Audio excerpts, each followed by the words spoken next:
Hi, my name is Millian and thank you so much for being here because today I'm going to be discussing the similarities between Cleopatra Selene of the Ptolemaic dynasty and Marie-Thérèse of France. Okay, so there's absolutely no reason for me to be doing this video, and I don't actually have an explanation as to why I am doing this, except for the fact that I knew who both of these women were individually. Like, I knew who they were and I knew the basic tenets of their stories prior to making this video. But one night I put two and two together and I realized that history truly does repeat itself, and it startled me so badly that I couldn't go to sleep, so that I had to start researching and making this video. So that's why we're here today. So there's not going to be like a real structure to this video. Nothing that's like noteworthy to write home about. I'm just gonna go through the timeline, the history, the biography of both women, and then we can wrap it up and go home for the day. Okay, so I'm going to talk about Cleopatra Selene first, and I do want to mention that she was around and kicking and living in ancient times, okay? She's like old. She was doing her stuff when it was still BC. We were before Common Era, we were before Christ. Naturally, as these things tend to be, there isn't too much information about her. Not because no one was writing about her, we simply lost a good majority of the stuff that was written about her. So if some of the stuff that I'm talking about feels a little half-assed, and if it feels like it's missing stuff, that's because there is stuff missing, and I simply couldn't find it because I'm not digging in the fucking dirt looking for the proof that she was alive and kicking. Cleopatra Selene was born in 40 BCE. She has a twin brother who is older than her. I think he's older than her, but his name is Alexander Helios, and the twins are the eldest children of Cleopatra, Queen of Egypt, and Mark Antony. Both Cleopatra and Mark Antony have older children prior to Cleopatra Selene and Alexander Helios, but within this union of like these two people, Cleopatra Selene and Alexander Helios are the eldest. Because their mother is literally the fucking Queen of Egypt, they were raised in Alexandria, they were highly educated, or we assume that they were highly educated. Again, we don't really have all of the facts, all of the figures, but we can kind of assume that because they are members of the Ptolemaic dynasty, their mother's literally the queen, they were raised in a manner befitting their station. It's also theorized by historians that Queen Cleopatra intended on marrying Selene to her elder brother Caesarion, who is the son of Julius Caesar, because I feel like this is basic knowledge, but before Cleopatra got with Mark Antony, she had an affair with Julius Caesar, and the result of that union was their son Caesarion. Queen Cleopatra intended on marrying her daughter to her eldest son Caesarion in the tradition of their family. And you might be thinking, they're half-siblings, why are they getting married? Guys, I don't really know how to tell you guys if you haven't figured it out by now, or if you just don't know, but royal families love marrying their siblings to each other, their cousins to each other. Like, incest is simply not a problem. They love strengthening the royal bloodline by marrying their siblings. This is just something that happens in royal families, but also especially in the Ptolemaic dynasty, they were obsessed with marrying sisters to their brothers and vice versa, and then having children in that way. Like, this was just a thing that happened, and we kind of have to accept it. So anyways, with that all being said, she's born in 40 BCE, and it's not until 37 BCE, 3 years later, that Cleopatra Selene and her twin brother are formally recognized by Mark Antony. And this is done during a political meeting with their mother. I'm assuming that there are other people in this meeting, but it's during this political meeting that Antony formally claims the twins as his own. And then the next year, he and Queen Cleopatra have a third child, and his name is Ptolemy Philadelphos. In 34 BCE, Cleopatra Selene is named the Queen of Crete and Cyrenaica, and I do want to mention that this isn't like a legitimate title. She's actually not the queen of anything, simply because she is only 6 years old. But the reason that this is done is because if you know anything about the Roman Republic and the Roman Empire, Mark Antony was a member of the Second Triumvirate, which was just an alliance between three really powerful dudes in Rome at the time. So there's the Second Triumvirate, there's the First Triumvirate with Julius Caesar and Pompey, and then there was a third guy. The third guy never matters. The third guy always falls off, so it kind of renders the triumvirate kind of useless, because it actually just ends up being two guys, and the same thing happened with the second triumvirate. Like, there was a third guy, and then he just kind of fell off, so then it was just Octavian and Mark Antony. Anyways, that's a whole side tangent. So as part of the second triumvirate, Mark Antony had absolute power over the eastern part of the Roman Republic, because the Roman Republic was fucking huge at this point. It's gonna get bigger when it becomes the Roman Empire, but right now, during the Republic era, it's still pretty big, and it's too big for one person to take control of. So that's why the triumvirate, so that the three people, aka the two people because the third one fell off, have ultimate power over certain parts of the Republic, okay? Are you getting my drift? I keep going on these tangents, and I keep explaining things that just don't really need to be explained. Fuck me. The eastern part of the Roman Republic that Mark Antony had control over made up modern-day Greece, Turkey, Syria, and the coast of northern Libya. They only had the coast of northern Libya at that point. They didn't have the rest of it. On top of Cleopatra Selene being named the Queen of Crete and Cyrenaica, Mark Antony also bestowed territories upon the rest of his and Cleopatra's children. So Alexander Helios was declared the great king of the Seleucid Empire, which makes up the coasts of modern-day Turkey, Syria, and Lebanon. And then their youngest child, Ptolemy Philadelphos, was declared king of Syria in Asia Minor, which basically at this point makes up Cilicia and the region between the Euphrates and the Hellespont. So this event in which Mark Antony bestowed territories and lordships upon his children is known as the Donations of Alexandria. It was basically just a huge parade.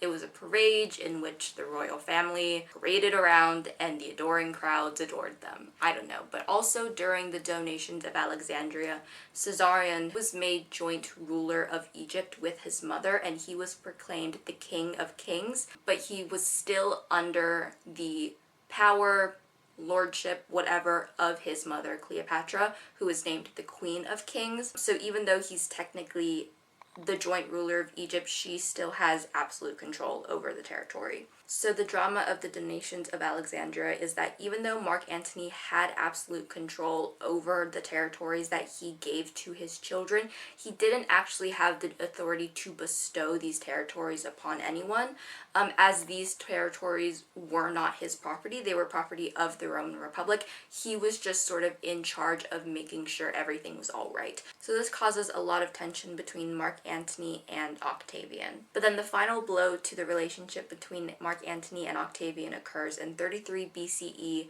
when Mark Antony divorces his fourth wife, Octavia, who is the elder sister of Octavian. So Antony and Octavia had two daughters together, Antonia Major and Antonia Minor, and the reason that Antony divorced Octavia is because he wanted to officially recognize his marriage with Cleopatra. And this is considered the turning point that led to the final war of the Roman Republic, which started in March 32 BCE with the War of Actium. Octavian convinced the Roman Senate to declare war on Cleopatra and Mark Antony, and not only is this the final war of the Roman Republic, but it's also the last civil war of the Roman Republic. I think the last one was between Julius Caesar and somebody. I don't know. Julius Caesar fought a lot of wars.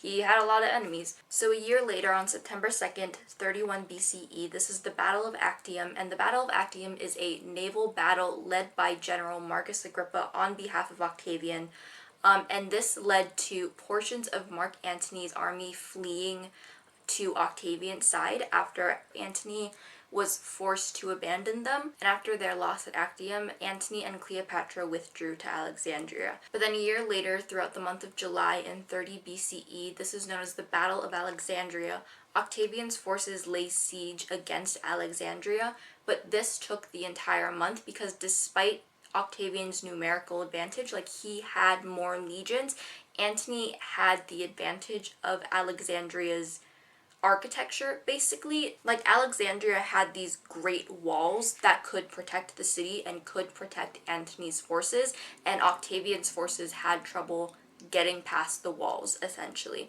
But on July 30th, Octavian launched an all-out assault that severely depleted Antony's forces. And then in early August, Octavian launched a second attack that led to the fall of Alexandria, so they managed to get through the walls. So once Alexandria fell, Antony committed suicide by stabbing himself through the stomach with his sword. 9 days later, after Octavian had taken the palace and detained Cleopatra, Selene, Alexander Helios, and Ptolemy Philadelphos, who had all been en route to Thebes before being intercepted because the parents had sent the children away from Alexandria in order to protect them, Cleopatra commits suicide in her tomb, and this was allegedly done in order to prevent further humiliation, as Octavian had intended on parading her around Rome as a prisoner in a display of his triumph, which is something that people just kind of do.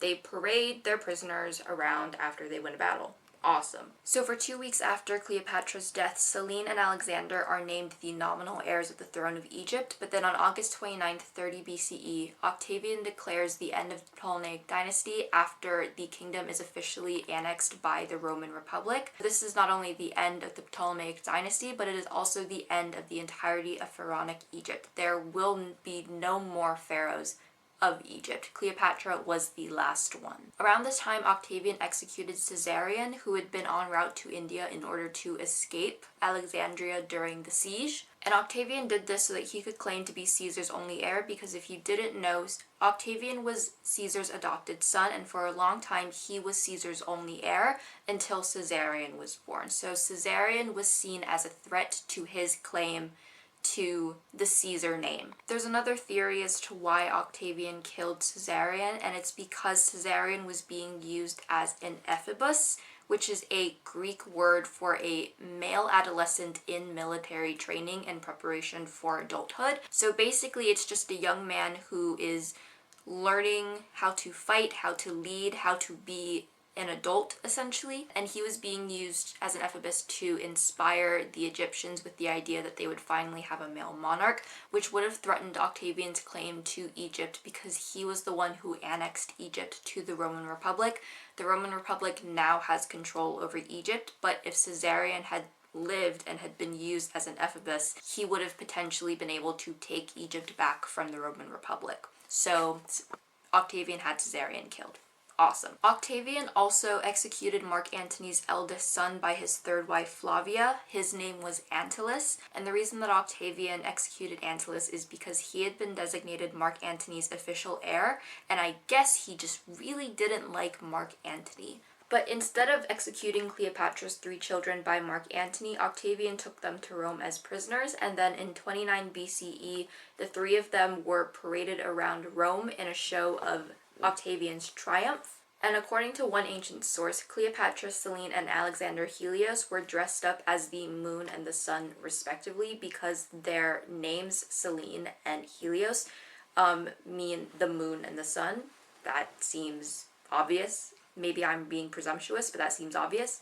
But allegedly the twins were dressed up as the sun and the moon, and they wore chains which were apparently so heavy that they were unable to walk, which elicited unexpected sympathy from Roman onlookers. Also, the children were paraded around Rome next to an effigy of their dead mother holding an ass to her arm, which is how she killed herself. So this is awful. That's an awful thing to do. Don't do that. And one historian compared it to the scene of Prince Harry and Prince William walking in procession through London next to Princess Diana's coffin. So just take that as you will. Just take that image in your mind and then just it's fucked, you know? And if you don't know what I'm talking about, if you've never seen the footage of Prince William and Prince Harry walking behind Princess Diana's coffin, not to say you do need to watch it, but I think you should watch it so that you can get the picture, so you can get the image, because it's really horrifying and it's just so unbelievably sad. So after the children were paraded around Rome, they were given by Octavian, who has since declared himself Emperor of the Roman Empire, because the Roman Republic is now the Roman Empire, and he's renamed himself Augustus Caesar. So now he's Emperor Augustus. Congratulations if you knew that already. I don't really know. Some of the things that I think everyone knows, people just don't know. So I don't want to be presumptuous, but Emperor Augustus and Octavian are the same person. They are the same person. He just changed his name. So Augustus gave the children to his sister Octavia to be raised, and there are a couple theories as to why this happened instead of just murdering them like he did with the rest of the children. One of the main suspected reasons is because the children were members of an extended family due to their relation with Mark Antony, because if you remember, Octavian was Mark Antony's fourth wife, so they're not even related. It's just like through association with Mark Antony, they are extended family. So because of that, they were treated exceptionally well by both Octavia and Augustus himself. I don't know, he's chill with those three, but with the other children, he's gonna murder them. A second reason as to why Augustus may have spared their lives is because he didn't see them as a threat to his rule, especially the twins. Like he saw with Caesarion, like he did not believe that the twins were capable of taking Egypt back from the Roman Empire, you know? He was just like, there's no way that they're gonna do that, so he let them live. A third reason as to why Augustus may have spared the children is because they are royalty. Like, even though Cleopatra was an enemy of the Roman state, she was still a queen, and they may have had extreme value as royal progeny of kingdoms that Augustus wanted control over. So it was sort of like a bargaining chip in a way. None of this really makes any sense to me because I don't have the mindset of like a psycho like Augustus, but those are some of the theories or reasons as to why Augustus may have spared the children. But regardless, after this point, Alexander Helios and Ptolemy Philadelphos completely disappear from the records. There is absolutely no trace of them. We do not know what happened to them. It's presumed that they died shortly after arriving in Rome, whether due to natural causes or because of foul play, we don't know. But Cleopatra Selene is the only one left, essentially. She is the only surviving child of Cleopatra. So at this point, the records of Cleopatra Selene's life are a little bit spotty, they're a little bit sparse, but we do know that between 25 BCE and 20 BCE, Selene is married to Juba II of Numidia, and this is important because Juba II is in the same boat as Selene. His father, Juba I, committed suicide in 46 BCE after being defeated by Julius Caesar in the Battle of Thapsus. And the reason that Juba I committed suicide is because he had been an ally of Pompey, who was Caesar's son-in-law and also his business partner. And the business partner comes from the fact that both Pompey and Julius Caesar were members of the first triumvirate. So they were business partners, they were relatives by marriage, and they were also enemies. So Juba I committed suicide because of that. So once Juba I died, Juba II was taken to Rome, and he was raised in Caesar's household. He was given a very Roman education. He gained a lot of Roman values. And at some point, he fought alongside Augustus at the Battle of Actium. So he's a very Roman guy for somebody who's basically a war prisoner. And then in 30 BCE, Augustus restored Juba II to the Numidian throne and established Numidia as an ally of Rome. I think Numidia is a client state of the Roman Republic at this point. I don't think they've been annexed by Rome. I think they're just a client state.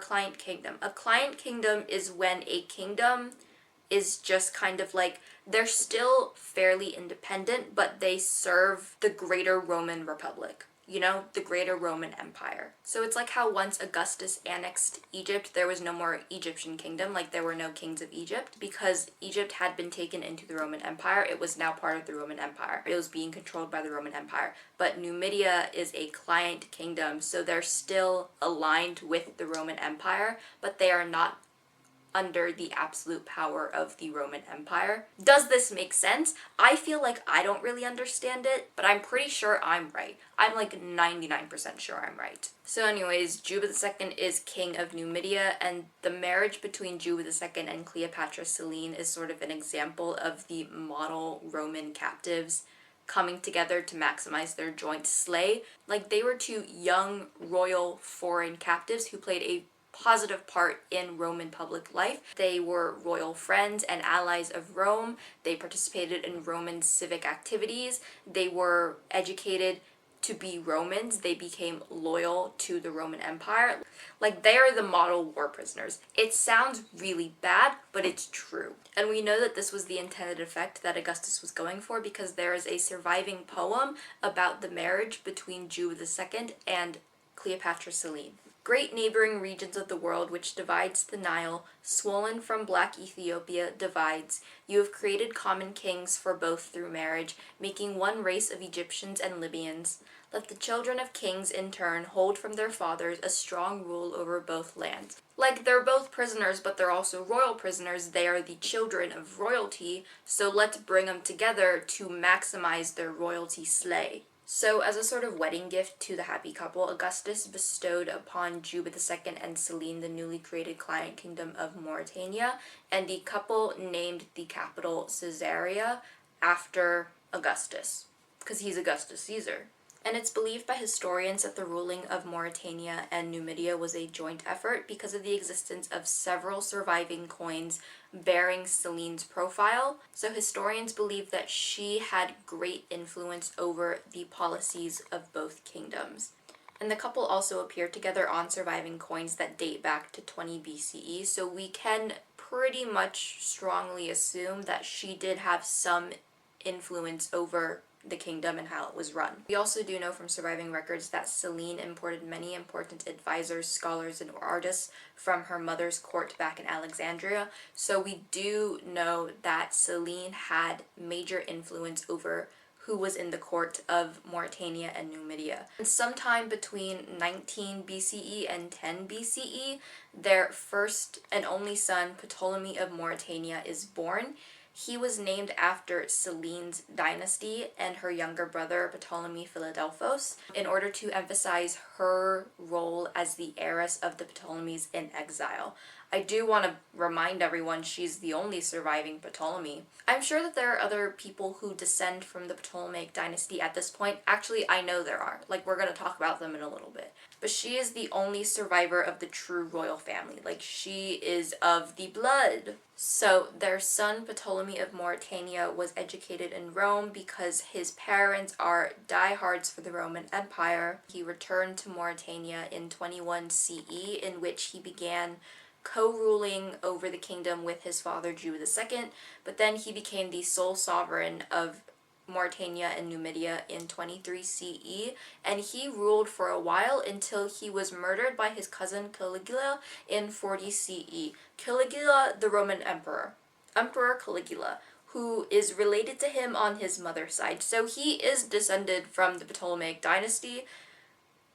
Like I said, there are relatives of the Ptolemaic dynasty that are still around, but Cleopatra Selene is the only surviving member of the royal family. Cleopatra Selene and Juba II also had a daughter, but her name has not survived in any records.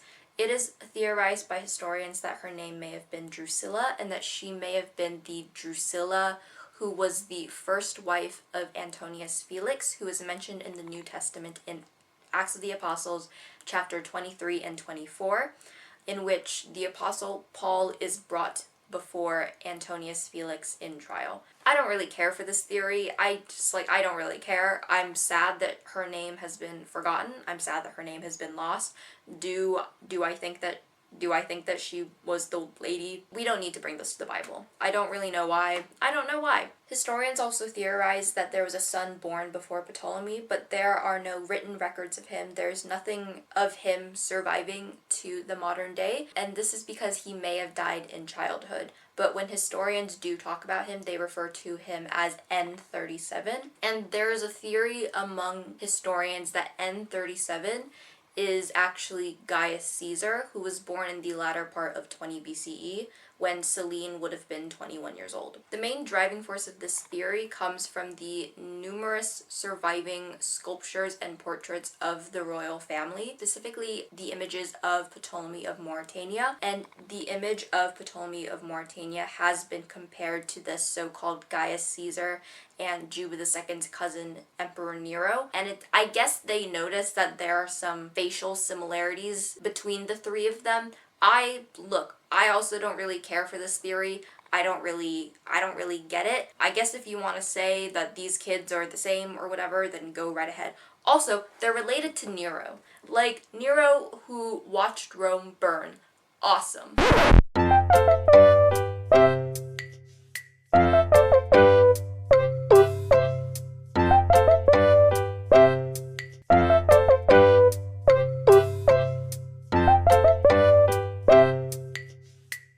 So anyways, Cleopatra Selene dies in 5 BCE, or maybe. We don't actually know the exact date of her death, but we can kind of speculate when she dies thanks to a surviving poem written by some guy named Crinagoras of Mytilene. And thanks to this poem, we know that her death coincides with a lunar eclipse that occurred in the same. So the poem is, "The moon herself grew dark, rising at sunset, covering her suffering in the night, because she saw her beautiful namesake Selene, breathless, descending to Hades. With her she had had the beauty of her light in common, and mingled her own darkness with her death." So because of this poem, because we can kind of assume that it's talking about both Selene's death and a lunar eclipse, we can kind of confer that her death occurred in either 985 and 1 BC, or in 3, 7, 10, 11, and 14 CE. Those are the years in which lunar eclipses happened that are sort of around the time Selene would have died. There are a couple of theories about Selene's death and about this poem. The first one is that the lunar eclipse mentioned in the poem is simply just a metaphor. Like, a lunar eclipse didn't actually happen the year that Selene died. It was sort of just a metaphor used on account of her name being a lunar name. Like, her name is Selene, the Selene translates to moon. The second theory about the poem and Selene's death is that the poem may have been written during Crinagoras' first visit to Rome in 45 BCE, which is 5 years before Selene was even born. So if this theory is true, this means that the poem may have been referring to Cleopatra Selene of Syria, who was the queen consort of Egypt and Syria roughly 100 years prior to the fall of the Ptolemaic dynasty. So it may not even be talking about the Cleopatra Selene that we're talking about now. And this is the problem of only having 3 names for women in your dynasty. Like, the women of the Ptolemaic dynasty are either Cleopatra, Berenike, or Arsinoe. And like, let's not even talk about the men, because they're all named Ptolemy. Can we please find a different name? We don't need to name them all after the guy that founded the dynasty.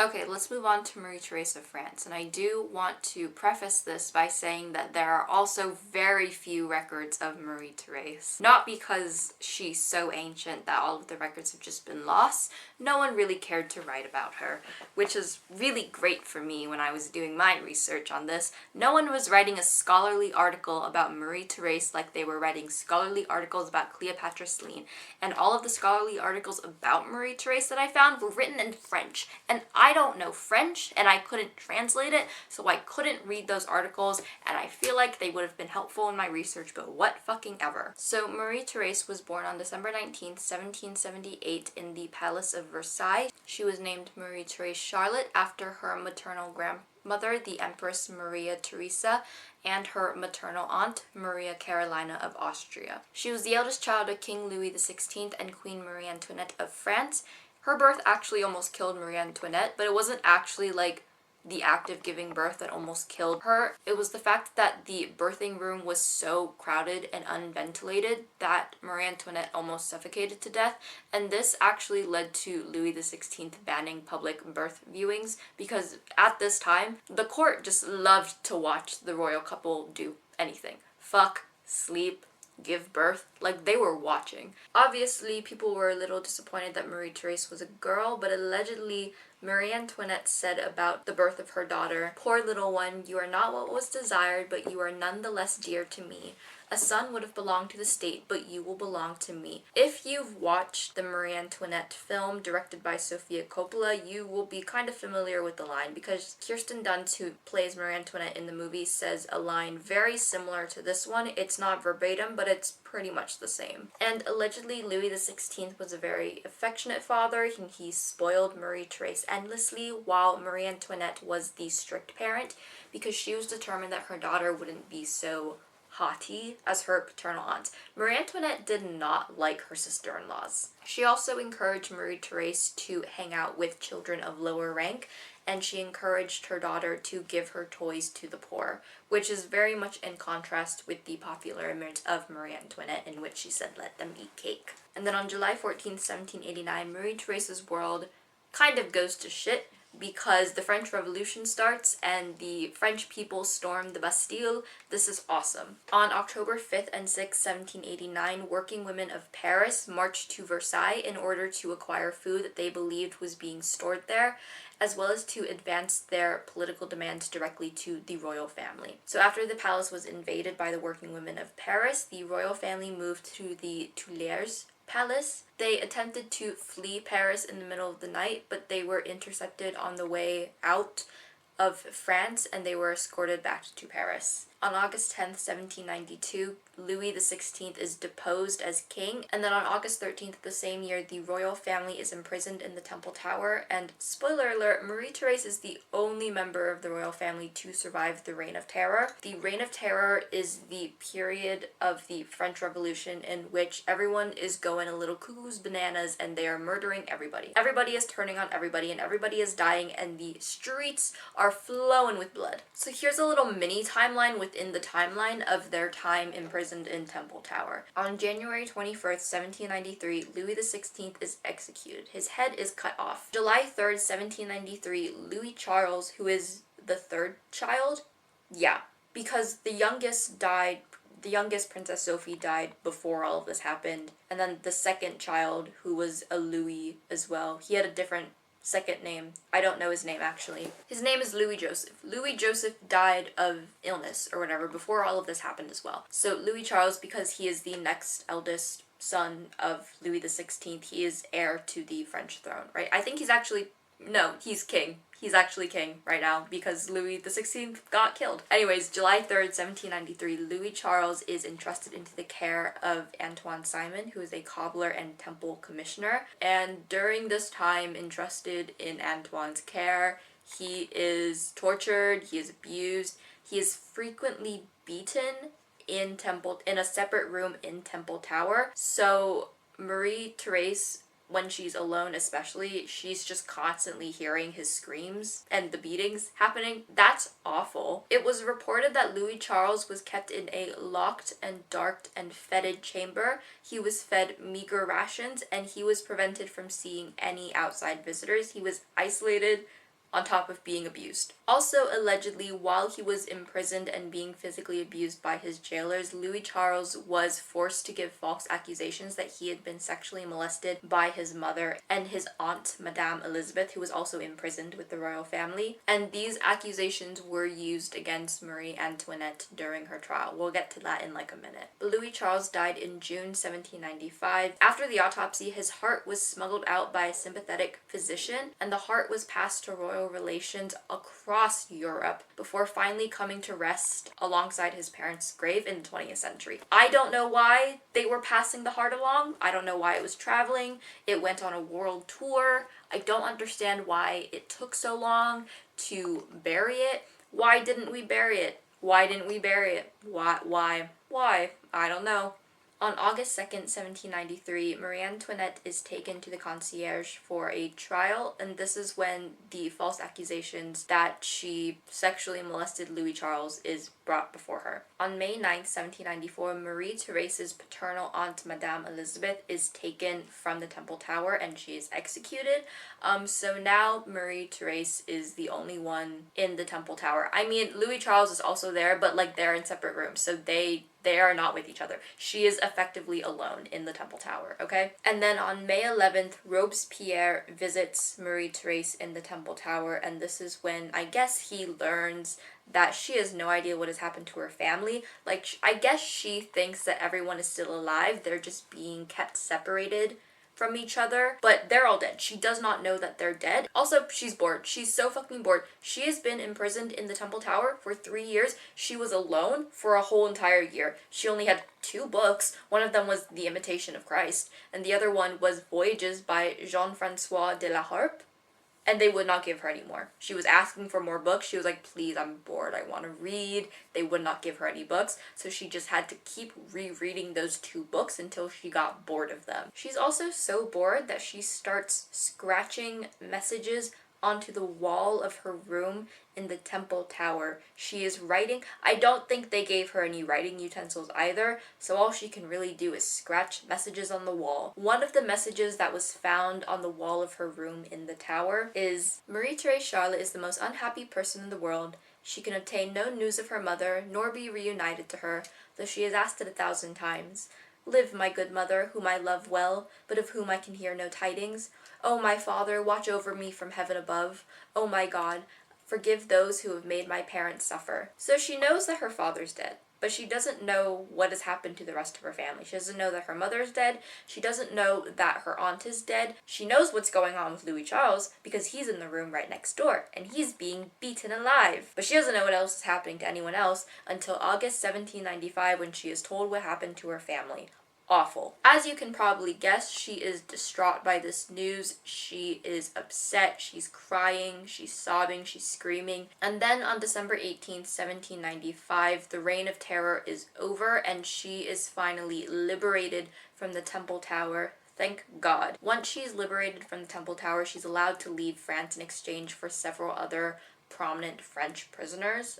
They're like, you can go as long as we can get these guys into the prison, and then they get the guys into the prison and they're like, okay, you can go now. So she is liberated from Temple Tower and she is allowed to leave France on the day before her 17th birthday, and she is taken to Vienna, which is Marie Antoinette's birthplace, and she is kind of sponsored, taken care of by her cousin, the Holy Roman Emperor Francis II. On January 9th, 1796, she moves from Vienna to modern-day Latvia, where her father's eldest surviving brother, the Count of Provence, lives as a guest of Tsar Paul I of Russia, who is the son of Catherine the Great. So after the death of Louis Charles was announced and his heart started making the rounds around Europe, the Count of Provence proclaimed himself King of France, and he styled himself as Louis XVIII. So now he's King of France in exile. On June 10th, 1799, Louis XVIII convinces Marie-Thérèse to marry her paternal first cousin, Louis Antoine, who is the Duke of Angoulême.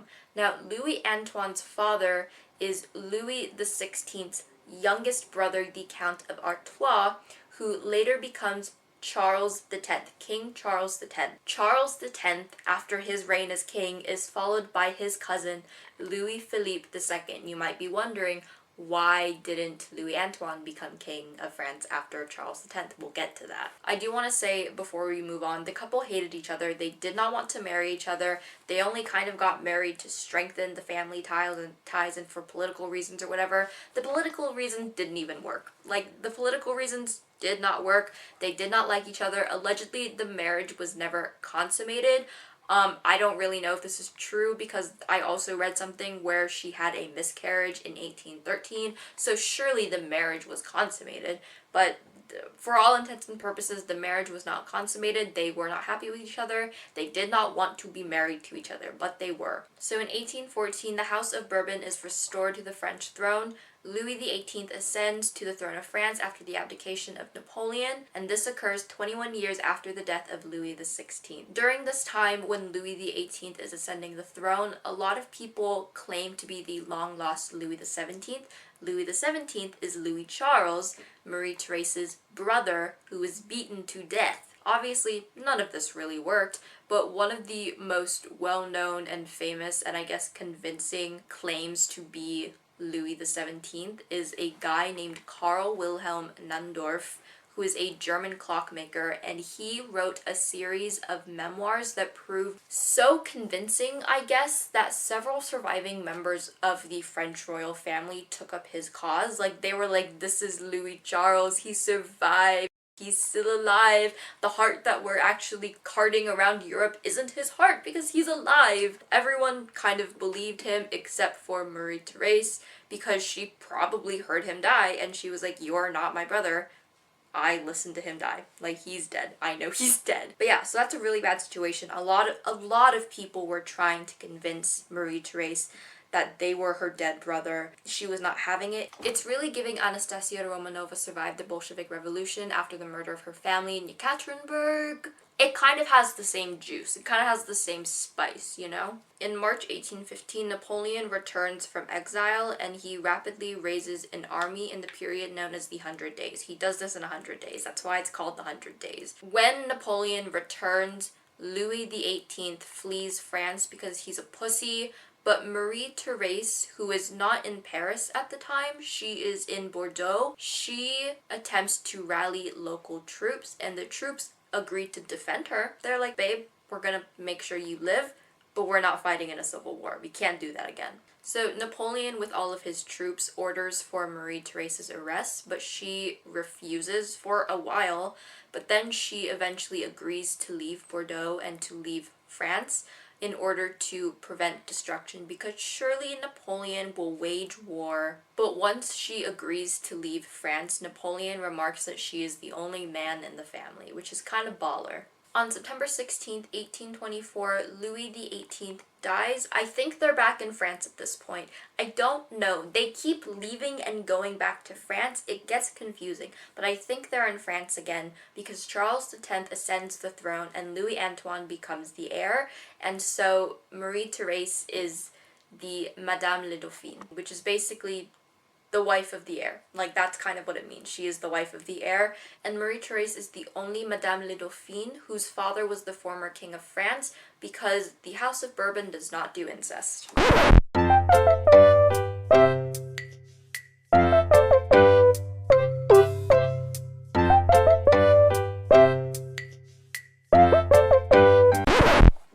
They are not marrying their daughters to their sons, okay? They're not doing that. So after the Revolution of July 1830, France is going through revolutions like it is going out of style. They cannot figure out what the fuck they want to do.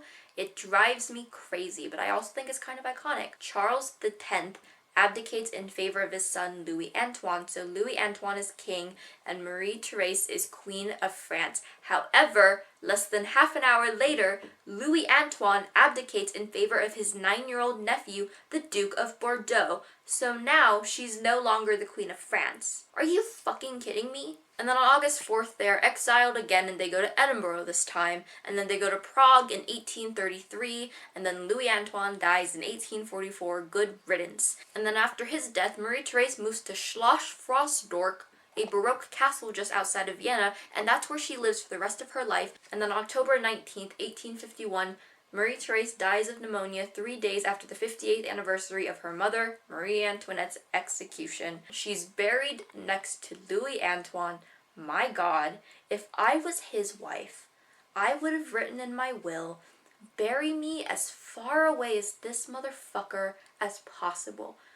I hate this guy. He's a pussy-ass bitch. You become King of France.